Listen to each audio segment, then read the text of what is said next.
Thank you. Okay, so I work for Ashton Mitchell, just a little company, and hopefully this is going to be about multi-unit residential. I've been a technician for, 15 years, and been in Revit since 8.1, so it's quite a number of years. I can't go full screen because it stuffs up all the formatting, so just bear with me. What we're going to go through tonight is just an outline of some of the projects that we've done in the sense of a multi-residential aspect, ways that we thought of doing it, how we're going to set up, or how we set up the site, how we set up the types, which becomes quite critical the more that you have, the extent of what we actually modelled up stuff, the management of our team, and then just through some of the documentation aspects that we went through, and ending up with what pitfalls that we actually encountered. So you guys hopefully won't go down those dire tracks. Okay, so the two projects we're going to talk about, or I'm going to talk about, is one in Australia called Slanted Rise, and Housing New Zealand restock of Glen Innes that we're doing. So the one in Australia is just out of Melbourne, about an hour out of Melbourne. It's about 200 units. They were primarily individual houses and duplexes, no terraced housing in the development. Absolutely flat sites, ribraft, no BIM, so we were the only consultant using Revit on the whole project. And we basically did it, 3-4 years ago. And we used the absolute pig of Revit 2011, which is, if we had 2015 back then, it would have automated a whole lot of things. Housing New Zealand's very similar. I wouldn't have a clue how many units we've done on there, but they're more individual and terraced housing. Okay, so terraced housing being a lot of them that are slapped up against each other. A lot more sloping sites. So the pancake sites in Australia are quite easy because they're flat. In New Zealand we get a lot of differing floor levels, and even the units being pulled back and forth, which has its own complications.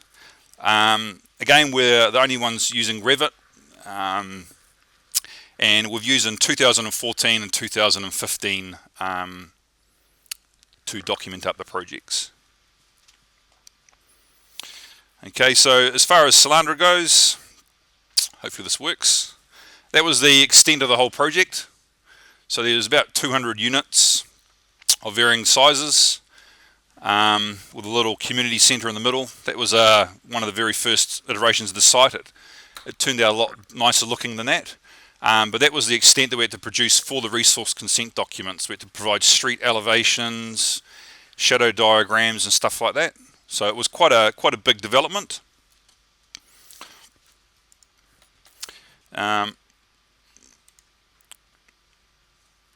As far as what the sites look like in the documents, that was basically the overall site there. We had a main highway going up one side, little block of shops there, and in essence this, you could call it a retirement company, would buy a piece of land like this and they'd sell it off within a couple of months and want someone to build all these houses on it. So it's quite complex. Okay. And it was a little bit sloping down the site, but compared to New Zealand it was, let's say it might be 10 metre sloping from the bottom of the site to the road. Okay, so it's very, very faint. Hopefully we can zoom in here. As you can see, we actually model them up quite complete for the resource consent documents because of the shadow diagrams, and most importantly the street elevations that we had to actually complete. So if we go page down, let's have a look at this. Different staging maps, little street elevations, which were the absolute worst thing to do in Revit. Okay, and just typical resource consent document type stuff.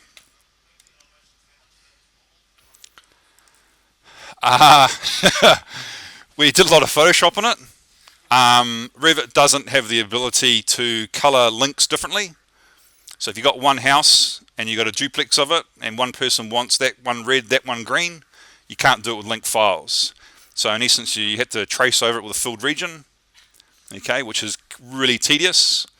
And the trees are just PNGs that we've got, but a lot of it was just photoshopped up. So that was Salandra. So it was a pretty big project. That was the biggest one that they've done to date. And Glen Innes, this isn't the overall project, but this is what we would be given from resource consent. So we didn't do the resource consent, we're just documenting it up. So it's just regular resource consent documents. Construct was the urban designers on that. So it's pretty standard. And then from that, the documents that we ended up producing were just your regular building consent documents. Okay, so the two projects, the Salandra Rise was quite big in one big block. The Glen Innes ones were, in essence, individual little developments or projects in a real big area. First thing that I did, I was tasked with being the person that did most of the modelling and the drawing up, is I sat down and had a good think. Okay, nothing better than actually sitting down and just thinking about stuff with no pressures on your mind. And I basically came up with a couple of ideas of how and how not to do things. So I could do everything on one project, okay, but it would be so massive, it would be quite unusable even if you use work sets. The big one the two big ones that turned us off quite a lot were the large number of floor levels. If you've got a project with 200 different floor levels, you place a wall, you've got to tell it what the bottom and the top of the wall is. Okay, and your list is just immense. So we quickly kicked that one into touch. And likewise with groups, we had a reluctance of groups because if you kind of move them a little bit, sometimes they move, but they're not constrained as much as we like. So we decided to go down the path of having unique files for everything. So the linking instead of the grouping methodology. We had a single floor level for each file.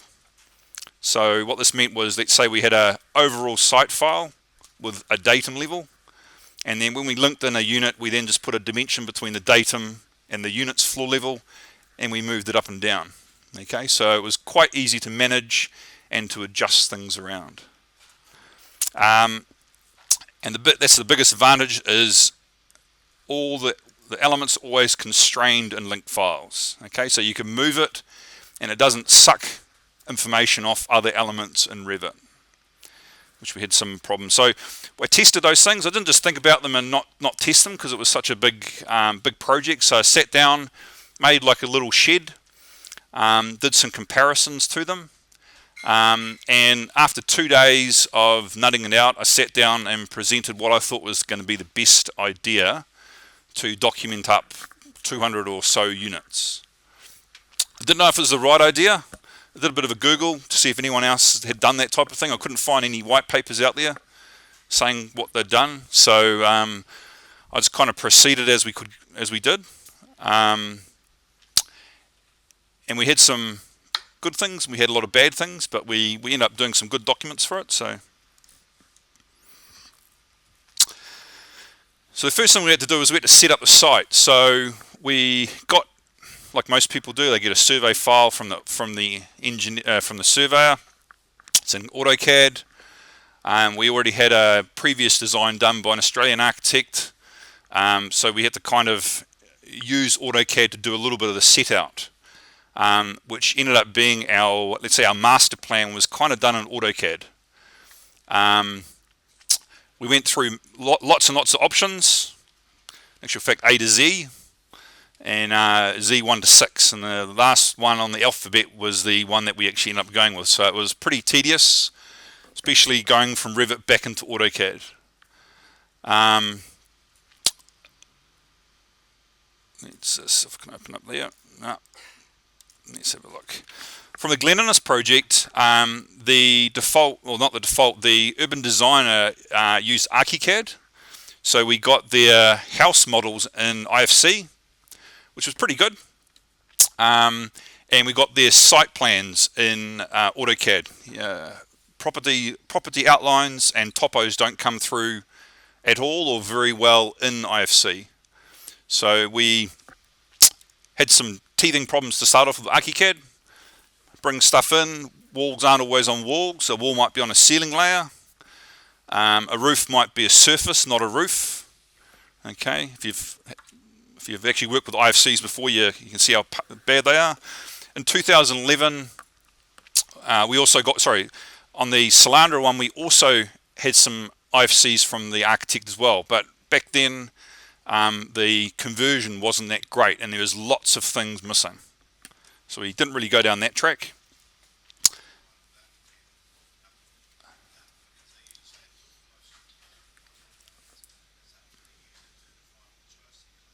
Okay.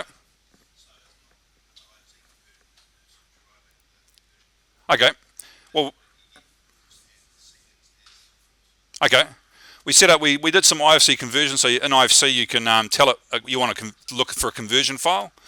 So we hoped that one person was modeling them up. So we used that to flicker in and out stuff. But what we ended up finding is if we subbed items out, we'd get to the end of a loop of walls and would sub out a wall, and then they'd all delete all at once. So there was something wrong with the IFC conversion into Revit. So we ended up dumping it and just linking it in and then getting rid of it as quickly as we could. We converted as much as we could to Revit. In the site file, most of it was just a topo and property lines. We didn't really worry about sub-regions. Okay, it just took too long, and there was no real need for it. We were just providing documentation sets. We still use CAD at the design stages of the Australian project because there was no way that we could see in the time frame of using Revit to do multiple options. So let's say in CAD you can make a block of a site with a house on it, and then you can X-clip it into different shapes. Okay, you can mirror it around. You can find out quite quickly how many types there are in a file, and we just couldn't see quite quickly how we would do that in Revit. Noticeably the X-clip, it was a blessing at the start. But once we've decided on the site, we converted it all into Revit. The worst thing we found in using an ArchiCAD is lines aren't parallel, okay, which drives us nutty, especially on their AutoCAD export. They're just a little bit off, maybe over 50 meters, 10 millimeters at the end of a property or something like that, but it's enough to not constrain your dimensions. They're not parallel. Let's see if this one works. No.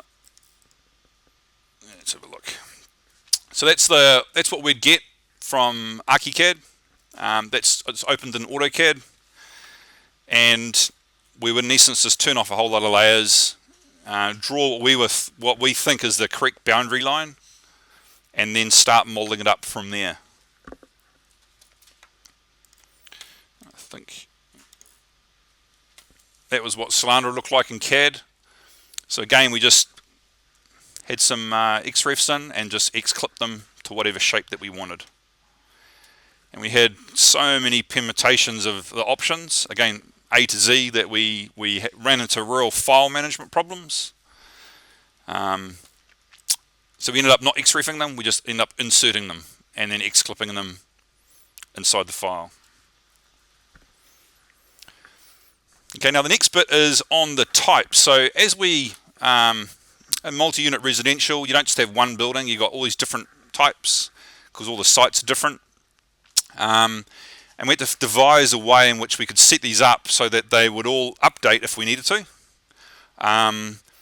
or respond to us when we needed to manipulate them the way that we wanted to. If you ever think that you're going to build 10 houses the same, you're just absolutely joking. You need a slap in the face. You never build 10 houses the same unless they're individual houses. There's always little nuances between properties, and what we found was that link files are good for exact stuff and group stuff is great for similar.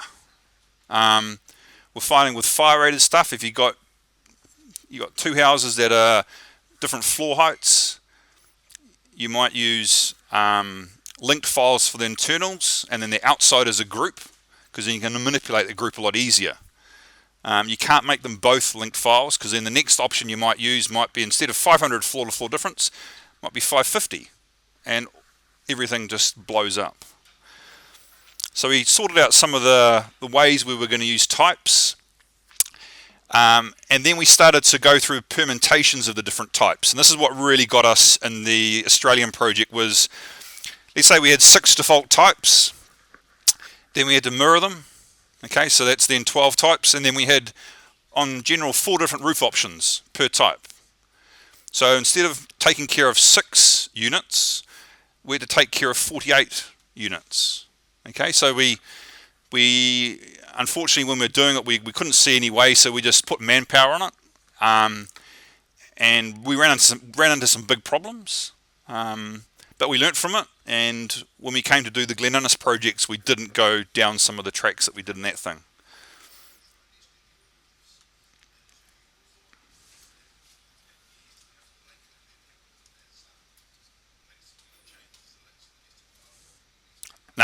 No, we just they wanted a section view, all to be exact. All the roof plans had to be the same. All the elevations, all the street elevations, all had to be 100% correct. So we just ended up making these default types. And the ones we ended up on Salandra was in Australia. That was the number of types that we ended up with. There's not always all the roof types that you need, but we just had to manage that amount of units. So we had to do a change to something. We had to reload it through all those types. So it just gets a bit daunting after a while. You move a bedroom door 300 mils, you got to go through 50 files and move it 300 mils. So yeah, it gets a bit of a pain in the ass.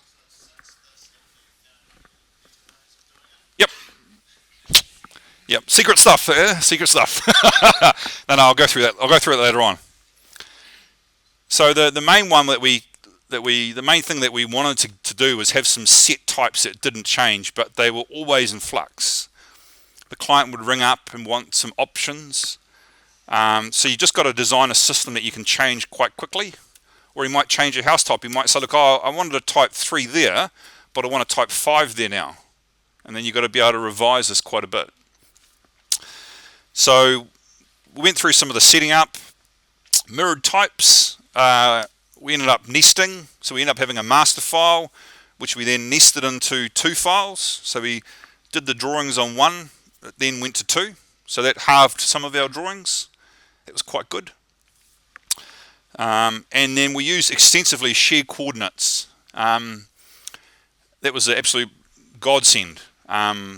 Using links and all these types.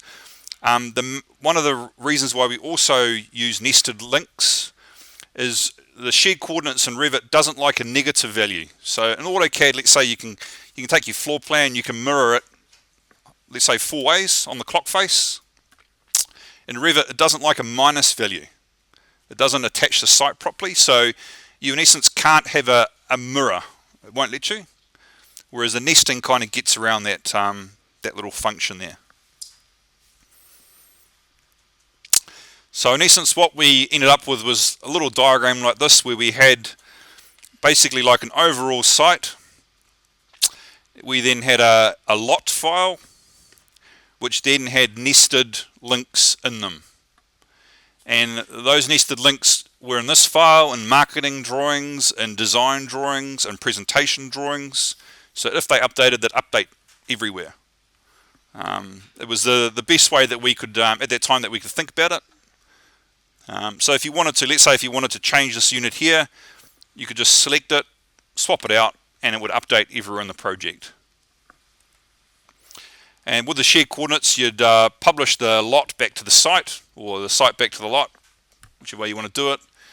And then the floor levels will automatically be aligned to their correct height. So it was brilliant thing, shared coordinates.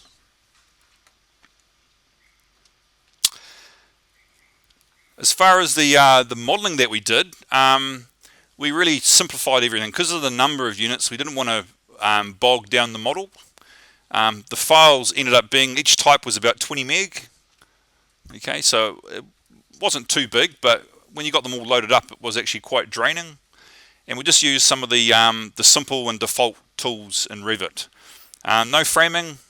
We didn't have to provide the engineering, we provided slab plans. But on the Australian one, we didn't have to provide framing plans. That was someone else. On Glen Innes, we did very much the same. But we had to provide framing plans, which we then did in the links, and again nested them through so they popped up in a lot of the other drawings. So, get rid of this one here. Hopefully this will work.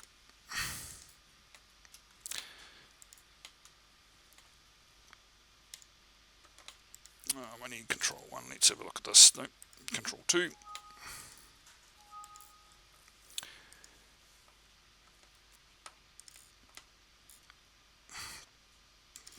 Let me just open this up. So as far as what we did on the Australian project,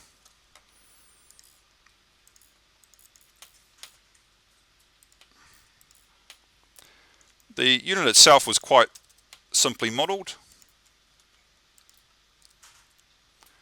So it was nothing too flash. Okay, just walls. We didn't worry about modelling up the jib and stuff like that. Just because there was no BIM required. We're the only consultant on Revit, so there was no one asked. I thought they might have wanted how many square meters of brick they'd have in the project, but no one asked for it. So it was just all quite simply modelled up. We had to provide. Let's just get out of this.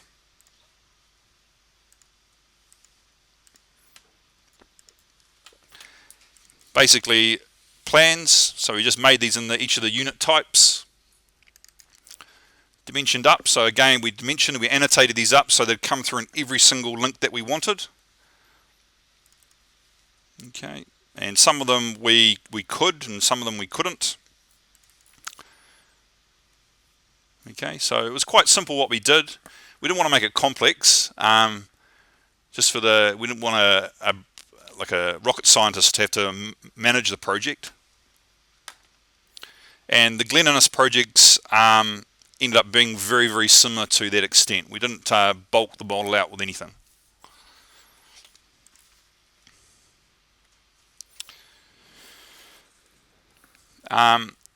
With the team setup, the Slandra project, we had one architect here. We had another guy in Australia. Because of contractual stuff, we had to get an Australian architect. And just 2 technicians. One of the girls, Camellia, works here now at Jasmax. The architects primarily use SketchUp, which we loved because it meant that they didn't have to touch our drawings.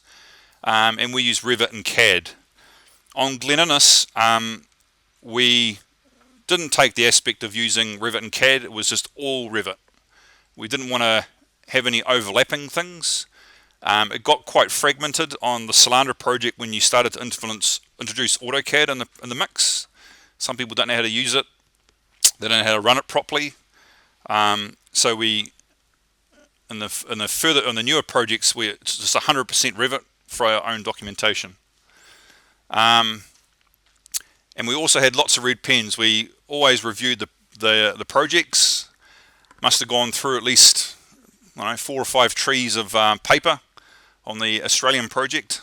Just too much paper on that thing there. Along with all the different types, we had someone that was actually reviewing that would actually got it as per our client specifications. So the clients normally come to you with a house type. They want this many number of fittings. They want this. The kitchen's got to be this big kitchen for this big a fridge. The bathroom's got to be this big, and we've got someone constantly reviewing that we've got it right. Because normally the people who model them up don't have a big grasp on how important that stuff is. If you get one thing wrong, it's wrong in 10 different houses. So in all, this Australian project, we only really had 3 people on it. and the Glen Innes one we're doing now, there's only 5. So it's not big, you don't need a big, massive team to do the documents for it. In Australia, they basically said, look, there's going to be one builder building the house for a while anyway, so it's not as though there's a massive big team on it. So there was no big push for a massive amount of documentation at once. So as far as the production documents and how we did them, we used link files. We annotated up the views in the link so that it can then permutate through as many projects as we could. We got used to specifying a view to look at, which is pretty important when you use link files. We made sure that the sections, you need to make sure the sections and the elevations point in the same manner. We had some projects where the sections wouldn't pop up, and all it was that the guy was looking in the wrong way. If you looked in the opposite way, the link then shows the right manner. So it catches out quite a lot of people. We use scope boxes quite a bit. So after a while you get used to using the scope box, so the plans are always in the same place, your elevations are always the same height, your sections are always the same height. And it's just easier to manage the placement of them on sheets. Even doing bathrooms and kitchens and stuff like that, you know that the plans are always the right shape.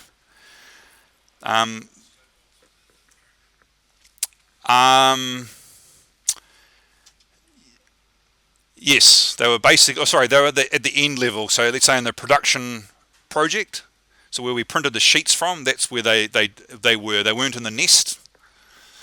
So all it was so that we could get the same drawing in the same place on every single sheet quite quickly. One of the things with detailing, all projects got to have some details.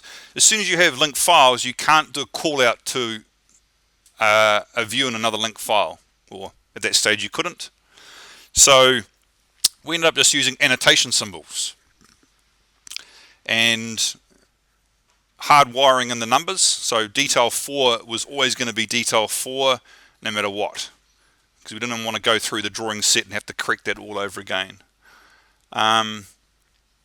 We had a master file for all the details, so just all drafting views. And likewise for kitchens and bathrooms, we had a master file of all the kitchens with, in essence, 2 walls or 3 walls. The kitchen was modelled in there. The family was exported back to the link files, but the production documents were in a separate kitchen-only file. We didn't produce them from each unit, okay, because that was just another nightmare that we didn't want. We used minimal amount of tagging information, so window numbers and I think door numbers. That was about it. The primary reason that we found was you couldn't update it very easily. Keynotes updates next time you open the project up. All the tags don't. So if your wall type number 1 changes to wall type number 2, you got to reload that through 50 projects, and it just becomes a bit of a nightmare, the information. So everything was keynoted, and that also was quite good on mirror units, because if we had a text note and it mirrored, well, what was left justified here was then right justified there, and it had some other bits and pieces that we were quite pissed off about too. And you're talking about the kitchen and bathroom detailing. You're saying they all came from the kitchen bathroom file? Yep. So did you have any sheet schedules that need to show both the house drawings and bathroom drawings at once? Yes, we in essence just made up, someone sat down for about a week and made up fake sheets in the project. Don't ever do that again. That's just this where you, in the new, we do it differently now, but in essence, yeah, we had to make up fake sheets to pack out the set for that. Yeah, it's not the correct way of doing it, but sometimes you've got to do things the wrong way to learn from it. Yeah, we in essence we use annotation symbols for a lot of it, and you just make a note block schedule of the annotation symbol, and it produces then a list of everything that you want. So details are the same thing. We might have 100 default details or standard details, and then in your drawing you might have a call-outs for 10 of them, and then using a note block schedule only displays the 10 in your project. So it's quite a good little thing. I don't know anything about it. One of the juniors at work that worked at another company and used it, so I was like, oh, that's pretty good. So add that to the book. So yeah, it's pretty good just finding out different ways of doing things.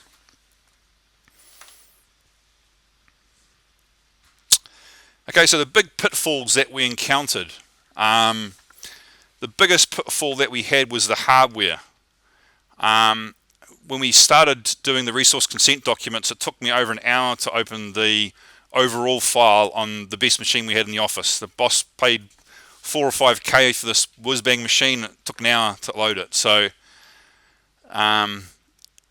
we had big problems with that. We ended up, before we exited the file, we ended up unloading all the links. So when we opened it back up again, we could then reload them. There was no easy way of doing that. At that stage, when we were doing the Australian project, you couldn't select in the Manage Links box multiple links. You could only reload one at a time. So we sent some support requests off, which was one of the other ones I got there, and some also product enhancements to Autodesk, and they kind of got the gist of stuff when we showed them what we were doing.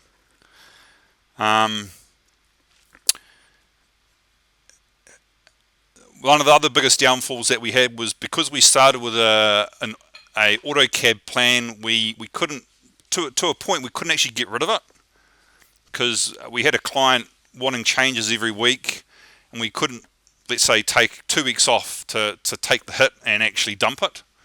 And that meant that we had to do double checking, quadruple checking, someone else checking, and that had a lot of pressure and sleepless nights.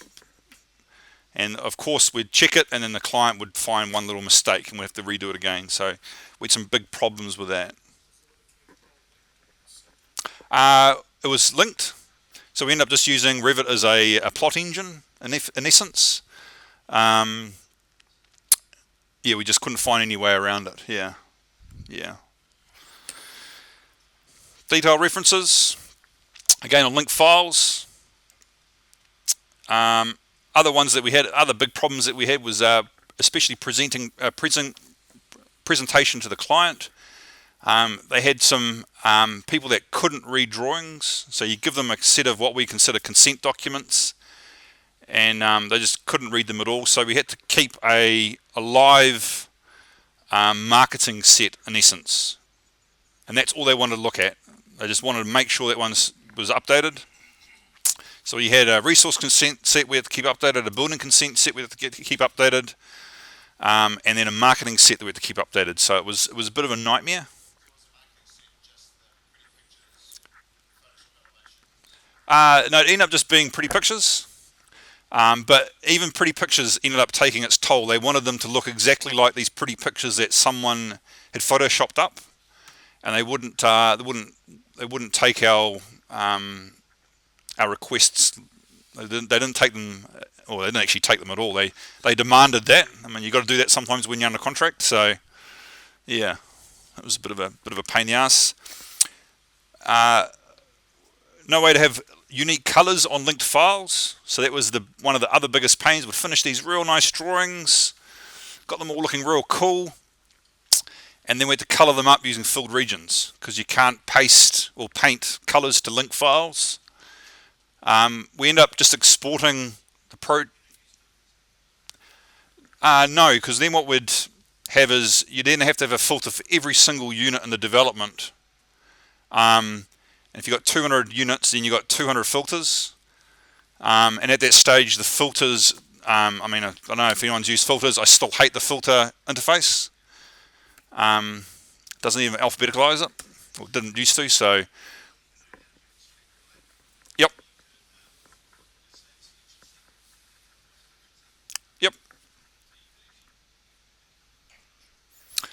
Back when we were doing it, we went through basically we went through like a 2-day rule. If it took longer than 2 days, we just did it the normal way. We didn't have enough time to research some of them, but so we ended up just filled regioning it. we ended up exporting it to SketchUp for the presentation in Australia, and the nice thing about that is it gave them the ability to have a live presentation. If we had opened the project file in Revit, it would have just completely killed every single machine. So when we export it to SketchUp, it might have taken 10 minutes to open or 15 minutes to open in SketchUp, but you could move around it quite easily. And the best thing on that was allowed us to have a live presentation. So many times they'd say, look, I want you to change that roof to a different color, and you could do it instantly in SketchUp. So not just materials, just the look of the whole thing. We had to do some changes because of the presentation. They didn't like certain things, like that house is too skinny, or the distance between the houses was a little bit too skinny, so we had to make them wider in bits and pieces. So because they couldn't read drawings, the first time they kind of saw a more hard-faced presentation, which was the SketchUp one, they then had a lot of things they had to correct. So yeah, it was. Yeah, I think I left early that day, and yeah, didn't come back for a couple of days. And we had to issue everything to the client every fortnight. So at that stage, we had to then open up all these projects, PDF them every fortnight, and chuck them on Dropbox. And in essence, it took one person a day every fortnight to do that. No. So I won't say the downfall. If it was in one project, you could actually just have all these sheets sitting there, but it would be too much of a mission for it to do it. And we just found that, at that stage in 2011, if you started a print job and it was 100 sheets and you got to number 2, you couldn't cancel it. It would just chug along. So yeah, it was pretty. We just had to crash the machine basically in some instances.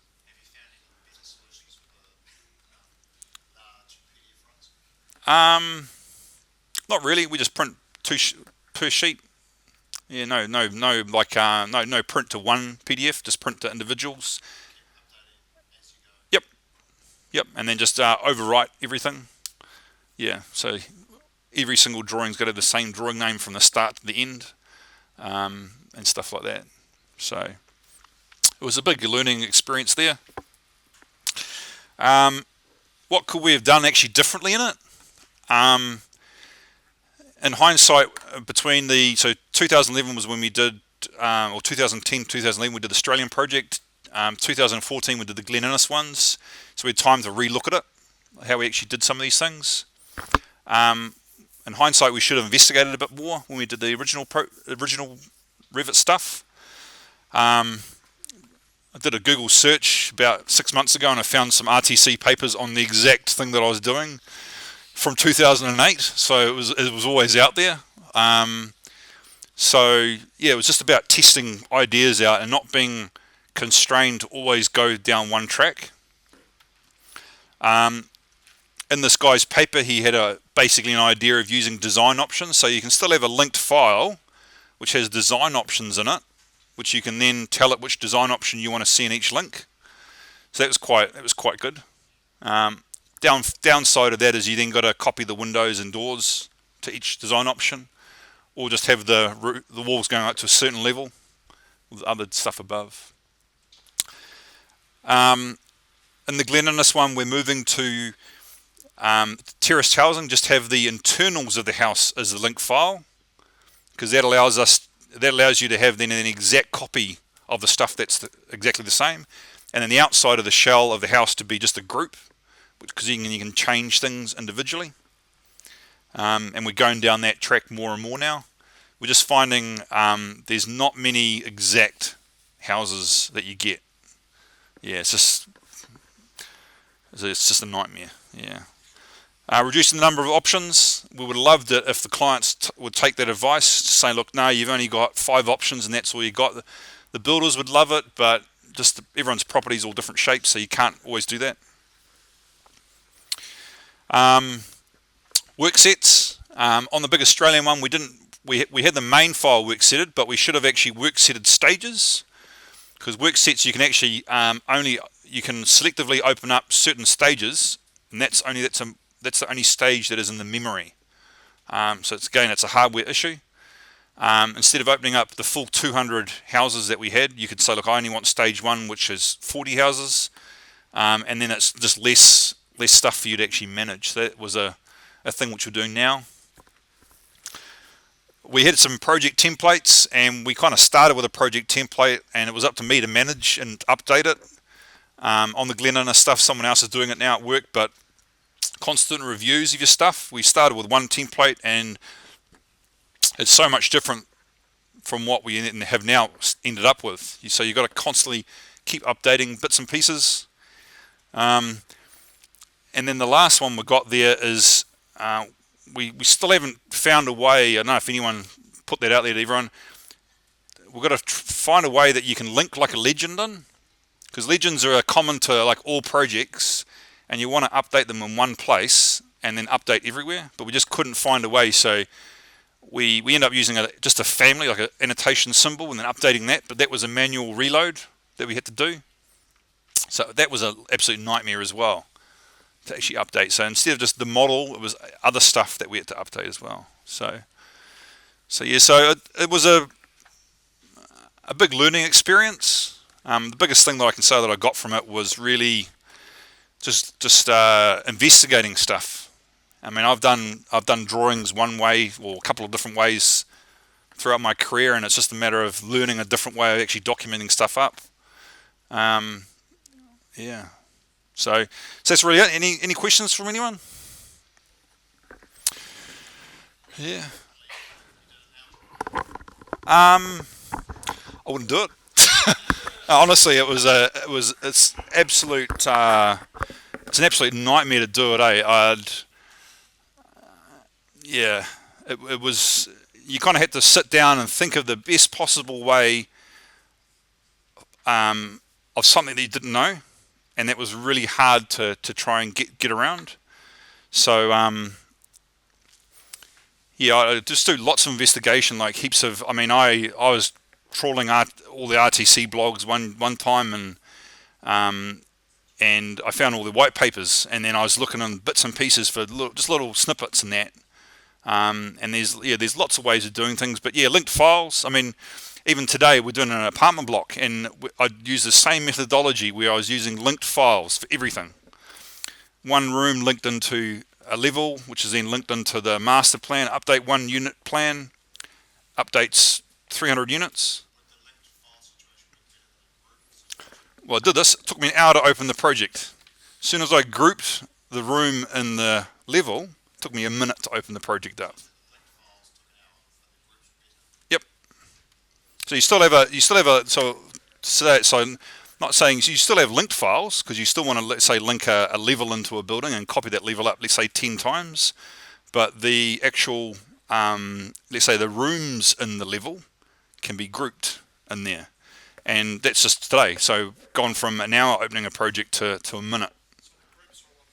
Yep. That's right. Yep. But it just means you've got to manually reload. You've got to right click, reload group on them. So that's right. So that's it. So it's about you might have, like, let's say 5 ways of drawing up a project for these multi-unit residential and that. But for one project, one way it might work. The next project, another way it might work. So you just got to have this whole lot of 5s in your pocket type of thing.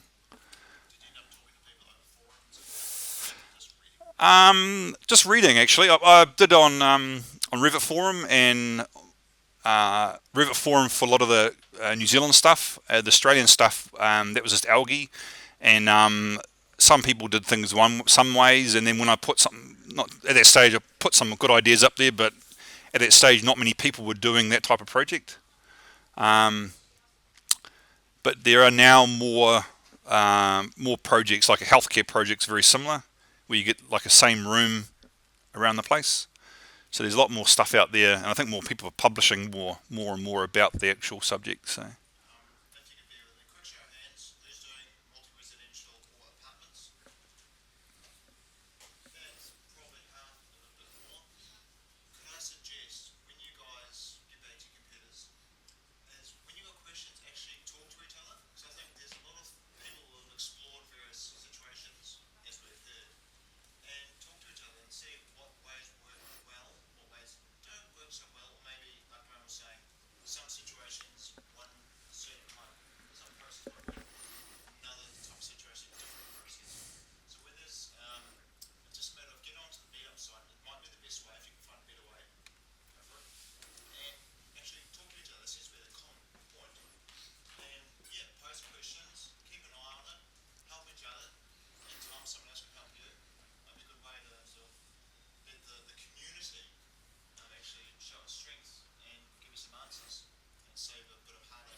Oh yeah, I wouldn't wish my enemy doing that, doing some of the stuff. A lot of it was just heartbreaking. Where you do something and then in hindsight we did some things wrong, like really wrong, but that's just what happens, and you just don't go down that track again. Yeah. So when you get to the 95%, realise you can't do the last 5% because it's something you did at the start. Yep.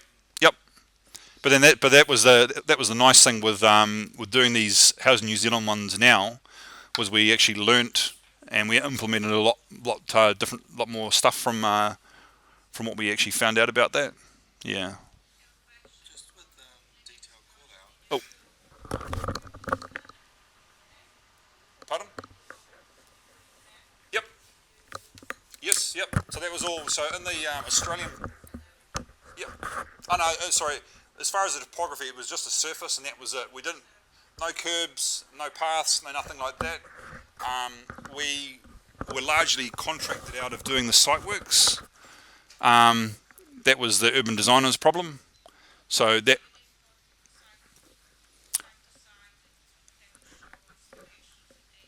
We did, but we just did that. And the only views that we showed that was sections. So we had the existing topo in, and we just filled regioned it. Yeah, to the degree we didn't have to. I won't say we didn't have to. It wasn't our job to do a lot of that stuff. So we were just like, no, we've got too much stuff to do. So that's someone else's problem, and it sometimes was other people's downfall. They hadn't allowed for this, hadn't allowed for that. Yeah. Yeah. So with the detail call out, Yep. you go on a dummy sheet and then someone in AutoCAD draws the detail up and then tells you it's on a different sheet and you have to redo it again. What did you do? No. So all we did is let's say we had a Revit project, which was just called details. And then in that project, we just did drafting views. So just, let's say, like AutoCAD, we just did 2D details. And then we just basically fixed in rock. That was detail 1, that was detail 2, that was detail 3. And then when we went to our projects, we then just had a little annotation symbol, which just had a leader with a thick end to it, which pointed to the detail. And then we just actually typed in, let's say, detail 8. And then we just had a little, so let's say there might have been 10 of those symbols throughout the whole project. And then a little note block schedule, then listed all those details. So it was quite a good way of actually achieving the little, let's say, little list of all the details that we had in the project. So you had the call out which had the memory number in it, Yep. which went to the correct detail, Yep. as well as a note to say what the detail That's right. was, sort of description. Yep. Yep. So we just entered in the little annotation symbol, and then the note block automatically fed off that little parameter. So this is the restriction in Revit. So normally when you do like a little call out, you can refer to another detail, but it's only the views in your current project. You can't reference another linked view. So we found that out the hard way. We're like, oh yeah, we're going to do all this. Nah. And it's just, So it wasn't a call out as such. no, because theoretically if you do a call out, you've then got to put that call out on a sheet to then get the right drawing number. And that was, we thought, well, it might be all right for one project, but then when you've got lots of projects and you've got to have the right sheet and stuff like that. So, yeah, it was a bit like trial and error. And after the first couple of weeks, we kind of went down one track. That sounds like a workaround. You don't do workarounds in Revit, do you? All the time. Yeah.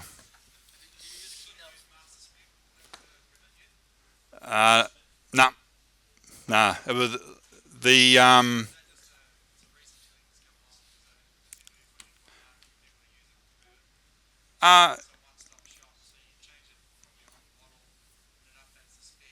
yep.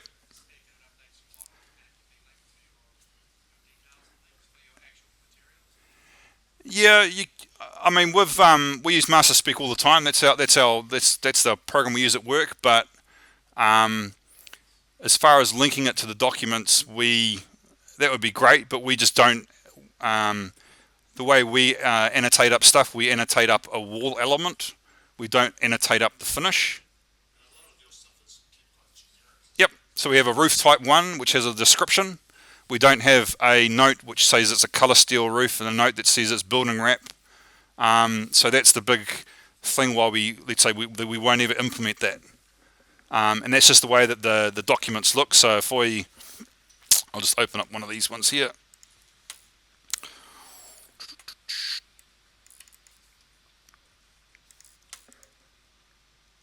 So that's basically our,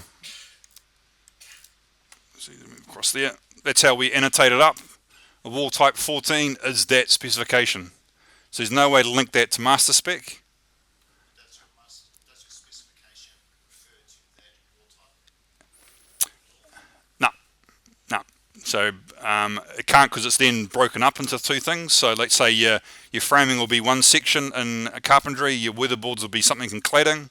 So you can't actually have that in master spec as an element. You've got to do it by material keynoting and stuff like that. The builders liked it. They just said, oh yeah, they get just used to, oh, that's a wall type 1. Well, that's a roof type 3. And they know exactly what they are. Yep. Yep. Oh, even things like this. We did this project with Arrow, and after the first couple of projects, it was quite good because we got to review things, which you never really do with contractors that much. And it was really good. They came back and they wanted lots more stuff, like let's say the slab setup plans and stuff like that. They wanted every single wall to have details on it about what it did, because the guys on site were missing out little bits and pieces.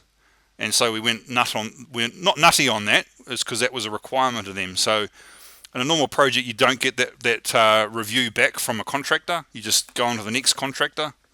But in these multi-unit residential, it's actually good because you end up not just providing a consent set, but you're also providing a set that whoever's going to build it can build it quite easily. So everything's on the one sheet. Yep. So the specs usually thrown back and used to the wall. Yep. Instead of using back to at least you're presenting all your information. Yep. And we had a generic spec for them all because I mean, most multi-unit residential, they've got a bit of the same cladding on every single building. Yep.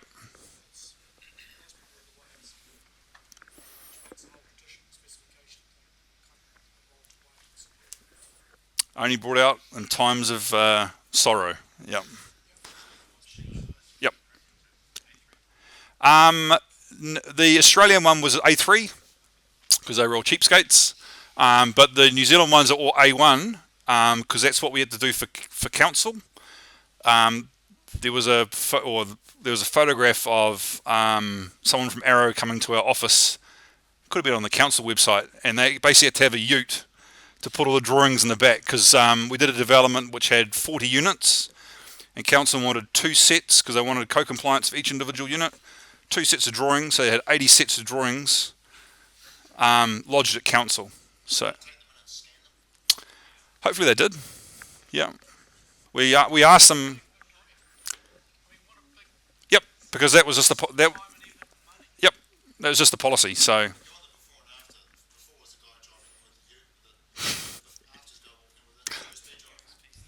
Yeah. Yeah. Yeah, but I mean, A1's still pretty good. It's good to read stuff on site.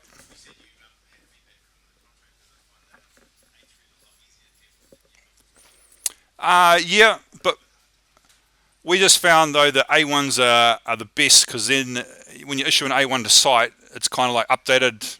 It's a bit more important than an A3. We tend to find that we've walked on sites and the main contractor's normally sweet. He's got all the current drawings, but subcontractor's got like revision 5 back, and that's what he's building. So. Yep. Yep. Yep. Now, one of the other ones we had with, if I can get this running right. So this is the documents for the Australian one. It's all pretty simple.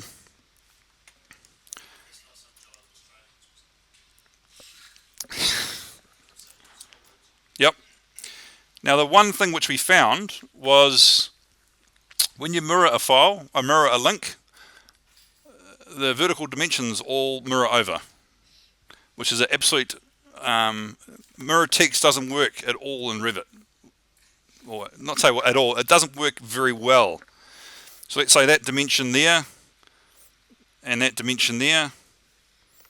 All the units were made with the top of the page being flat and the unit hanging down below. So there's little bits and pieces like that. Like there you go. So that dimension's there and that dimension's there. So that's just the mirror affecting it. And because of that, we had to have funny little things like this. We pulled them off on one link and then they flicked the other way. Or we had the notations jumping around, like the kitchen there and the kitchen there. It's actually in the same spot, but they just jump around the place. And that was one of the reasons why we use keynotes. So on that, they don't jump because the keynote's like a central symbol. It's just a lot more easier to work with.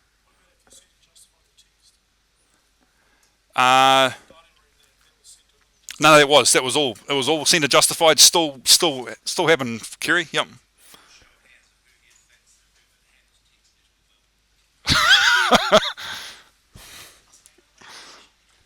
Yeah. So, I mean, even like that was just all. Electrical was just annotation symbols and detail lines mirrored over, and they'd get something. Sometimes things would jump around. So the person who checked that, which sometimes came down to me, that was just a nightmare having to go through with a magnifying glass on some drawings and check that they're actually correct. And that, oh, very much.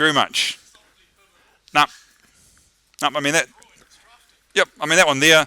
All the ground's just a filled region because we didn't need to show it.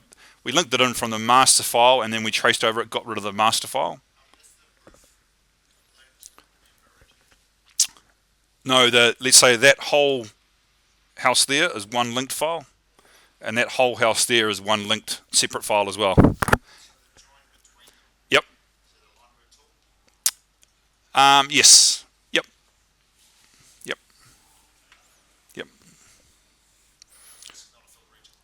No, we didn't do that. Yeah. Someone did that, but they got taken off the project. So, yeah. So it's just simple documentation, but yeah, that's all they wanted at the end. Had to get used to making all new families with the swing around the different way in Australia. But the window, I didn't do the window. See, so just little bits like that we didn't actually correct. So, any more questions? Yep. Actually, about it's kind of off the Revit topic, but have you had any feedback from Arrow? Has your adjustments improved their workflow? They've reduced their number of queries that their subcontractors have. Yeah. Yep. There's some stuff that we've done, and then that they might have changed on site, and then it's actually had to change back to what we've actually drawn in some respects. So there's still some stuff we've got to sort out, but I'd say 99% of it, the documents are now more of what they wanted, and even the subcontractors, they're asking for certain things. Yeah, they turn out pretty good, pretty well. They haven't had not that many stuff ups on them, and yeah, it's just nice to have a actual response from them instead of just being like a consultant in isolation and never getting any feedback from things. But yeah, they're still not BIMified. They're still just doing the normal QSing and stuff like that. Yeah.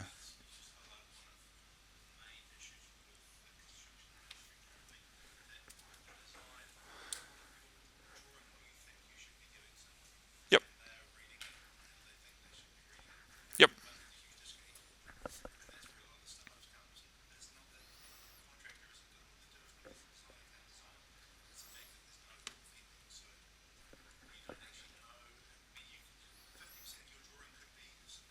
That's right. Yep. Yep. And there was like on the Glen Innes one, there's like monthly, I won't say monthly consultants meetings. They're more like weekly, but there's they quickly get stuff off the cuff about this thing's wrong on that project. We want to do it right on the next project because it's going to cost us if we do it wrong again. Yeah. Yep. All those references, so they all reference to a detail, do they? Yep. And so do you draw your details as a complete structure? Like how do you, like 0.54, does that relate to like 0.64 above or something? Or is it No, they're just drafting you, so they're just like pieces of paper unique to themselves.